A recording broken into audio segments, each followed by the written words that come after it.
একজন প্রবাসীর কাছে পার্সোনালি 2-3টা মোবাইল থাকে। ও মা গো, তোরা কত বড় লোক, তোরা কত বড় লোক। তোরা টাঙ্কি সাফ করতে করতে মরুভূমির ভিতরে তোদের ফুটকি হুগাইয়া একদম মনে করছে ছোট হয়ে রয়েছে। আগে ফুটকি সামাল, এরপরে 2-3টা মোবাইল লইয়া যাইছে। শুয়ারের বাচ্চাগুলা খাঙ্কির বোলারা ব্যবহারই করতে করতে তোদের ফোনদের চামড়া ক্ষয় হয়ে গেছে। আর তোরা দেশে আসার সময় 5টা মোবাইল নিয়ে আসবি না। তোরে গালি দিয়া সেরা আমার মুখটারে খারাপ করতে চাই না।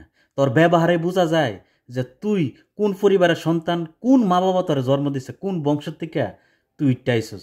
তুই তো এটাই জানোস না যে একজন সাধারণ প্রবাসীর কাছে 2-3টা মোবাইল থাকে। আরে প্রবাসীদের কাছে 2-3-4টা মোবাইল থাকা তো এটা তো একটা সাধারণ বিষয়। দেশের মানুষ যে মোবাইল চোখে দেখে নাই, প্রবাসীরা এইসব মোবাইল পকেটের সিপাই লইয়া ঘুরে।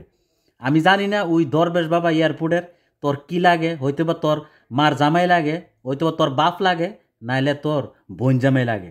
একটা কথা জানা রাখিস, প্রবাসীদের পিছে পড়িস না।